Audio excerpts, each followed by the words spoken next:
وہ شہید ہو گئے. تو یہ رنگ آمیزی ہے جس کی ہمیں کوئی دلیل ایسی نہیں، کوئی سند ایسی نہیں ہمارے پاس جو واقعہ کربلا جو ہمیں بیان کیا جاتا، جو اس مہینے میں خصوصاً لوگوں کے سامنے بیان کیا جاتا ہے، یہ نیری رنگ آمیزی ہے. اور پھر وہ اس طرف جا رہے تھے جس طرف ان کے والد گرامی سیدنا علی رضی اللہ تعالیٰ عنہ ایک عرصہ انہوں نے وہاں گزارا کوفے میں، اسی راستے پہ وہ جا رہے تھے. اور راستے میں کیا ہوا ہے کہ کچھ لوگوں نے انہیں شہید کر دیا. انہوں نے دیکھا کہ آ رہے ہیں اور نہتے ہیں، بیوی بچے ساتھ ہیں، اکیلے ہیں، ہمیں ایک موقع مل رہا ہے، اس کو انہوں نے اویل کیا اور سیدنا حسین رضی اللہ تعالیٰ عنہ کو شہید کر دیا. پہ اللہ اور اس کے رسول کی بیعت کی ہوئی اور وہ توڑی نہیں ہے. سیدنا حسین رضی اللہ تعالیٰ عنہ کی شہادت اگر اس کے ہاتھوں ہوئی ہوتی تو عبداللہ بن عمر رضی اللہ تعالیٰ عنہ تو اس بیعت کو فوراً توڑ دیں. یہ پہ اللہ اور اس کے رسول کی بیعت کی ہوئی اور وہ توڑی نہیں ہے. سیدنا حسین رضی اللہ تعالیٰ عنہ کی شہادت اگر اس کے ہاتھوں ہوئی ہوتی تو عبداللہ بن عمر رضی اللہ تعالیٰ عنہ تو اس بیعت کو فوراً توڑ دیں. اللہ اور اس کے رسول کی بیعت کی ہوئی اور وہ توڑی نہیں ہے. سیدنا حسین رضی اللہ تعالیٰ عنہ کی شہادت اگر اس کے ہاتھوں ہوئی ہوتی تو عبداللہ بن عمر رضی اللہ تعالیٰ عنہ تو اس بیعت کو فوراً توڑ دیں. یہ ایک آپ پوری دنیا کے جو بڑے بڑے اسکالر ہیں، علامہ ہیں، جانکار ہیں، سب سے کانٹیکٹ کیجیے کہ آپ احادیث کا پورا ذخیرہ چھان ماریے، تاریخ کی ساری کتابیں کھنگال ڈالیے اور صرف ایک روایت صحیح سند سے ایسی پیش کیجیے جس میں یہ ذکر ہو کہ حسین رضی اللہ عنہ نے یزید کے خلاف ایک لفظ بھی کہا ہو. بسم اللہ الرحمن الرحیم. انما یرید اللہ لیذھب عنکم الرجس اہل البیت ویطہرکم تطہیرا. اللہم صلی علی محمد وآل محمد. محترم برادران ایمان، رسول پاک کی ذات نے اپنے صحابہ کبار کو جمع کر کے ایک بار نہیں کئی بار یہ فرمایا کہ ان تارک فیکم الثقلین کتاب اللہ و اطرۃ اہل بیتی، کہ میں تمہارے درمیان دو چیزیں گراں قدر، جو چیزیں ثقلین گراں قدر چیزیں برابر کی چھوڑے جا رہا ہوں، کہ ایک اللہ کا کلام ہے جن قرآن مجید، اور ایک میری اہل بیت. تو ان کے ساتھ تمسک رکھو گے تو نجات پا جاؤ گے، ان کو چھوڑ دو گے تو گمراہی آپ کا مقدر بن جائے گی.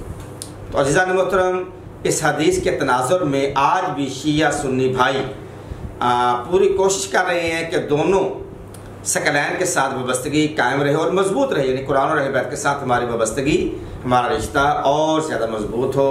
میں دعا گو ہوں پروردگار عالم ہمارے رشتے کو اور زیادہ مضبوط کرے قرآن اور اہل بیت کے ساتھ. ہمارا جینا، ہمارا مرنا قرآن اور اہل بیت کے لیے ہے. رسول اللہ کا حکم آخری وصیت ہے، آخری وصیت عام انسان کر جائے تو اس پر عمل کرنا جن کو کیا جاتا ہے ان پر فرض ہو جاتا ہے. تو یہ تو رسول اللہ کی ذات نے ہمیں وصیت کی ہے اور فرمایا کہ قیامت کے دن یہ دونوں میرے پاس روزے کوثر پر اکٹھے پہنچیں گے. مگر یہاں پر لوگ اہل بیت کو چھوڑ کر بنو امیہ، بنو عباسیہ کی توجہ کر رہے ہیں، ان کی محبت کا چرچا کر رہے ہیں اور ان کی وکالت کرتے ہوئے نظر آ رہے ہیں. یہاں پر ایک یحییٰ ہے اور اس طرح ایک اور دو ایسے نام نہاد چھوٹے چھوٹے بچے آ گئے ہیں، کوئی نئی ریسرچ لے کر آ گیا جنہوں نے سرے سے ہی واقعہ کربلا کا انکار کیا ہے، مگر یزید اور یزید جیسوں کی وکالت وہ بھرپور طریقے سے کرتے چلے آ رہے ہیں. وہ کہتے ہیں کہ امام حسین نے ایک بار بھی اس واقعہ کے متعلق یزید کا نام ہی لیا. اچھا، اس سے پہلے کہ ہم اس بات پر بات کریں، ہم پیچھے چلتے ہیں.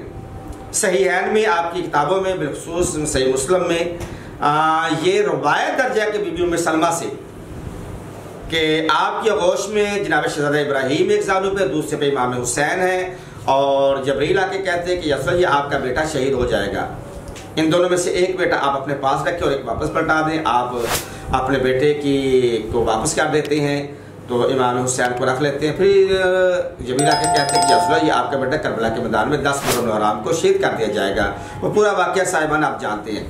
آپ کو ایک مٹی شیشے کی دی جاتی ہے، شیشے میں مٹی ہوتی ہے واقعہ کربلا کی سرزمین کی، وہ جا کے آپ بی بی ام سلمہ کو دیتے. پھر آگے ام سلمہ بھی روایت کرتی ہیں کہ 10 محرم الحرام کو میں سوئی ہوئی تھی، میں نے خواب میں دیکھا کہ آپ صلی اللہ علیہ وسلم رو رہے ہیں، آپ کا امامہ کھل کے گلے میں آیا ہوا، آپ کی داڑھی مبارک آپ کے آنسوؤں سے تر ہے.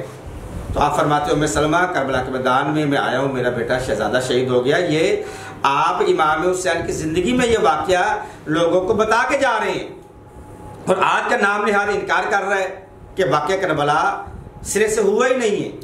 وہ راستے میں امام حسین اپنے بیوی بچوں کے ساتھ آ رہے، خانوادے کے ساتھ آ رہے تھے، ڈاکوؤں نے انہیں لوٹا اور اس کے زمرے میں شہید کر دیا. یہ ایک نئی ریسرچ امام نہا یزید کے وکلا کی آ رہی ہے، اور کہا کہ امام حسین نے یزید کا نام ہی، حالانکہ امام حسین نے مدینہ میں کھڑے ہو کر جو آخری خطبہ دیا تھا اور جو قاصد آیا تھا اس کو امام حسین نے کہا تھا کہ مجھ جیسا مثل لا یبایع مثلہ، کہ مجھ جیسا اس جیسے فاسق و فاجر کی بیعت نہیں کر سکتا، کیونکہ نواسہ رسول ہو، علی کا بیٹا ہو، اور ایک فاسق فاجر تارک الصلاۃ تارک الصوم، دین میں تغیرات بدعات پیدا کرنے والے کے امام حسین کہتے ہیں میں حسین ابن علی اس کی بیعت نہیں کر سکتا۔ یہاں تک کہ حضرت عبداللہ بن عمر نے تو بیعت کی، مگر ایک اور عظیم شخصیت عبداللہ بن زبیر نے بیعت نہیں کی۔ جس نے بیعت نہیں کی ان کو اس نے اپنے فوجوں کے ذریعے سے کربلا کے میدان میں امام حسین کو شہید کروایا، اور مکہ پہ چڑھائی کی۔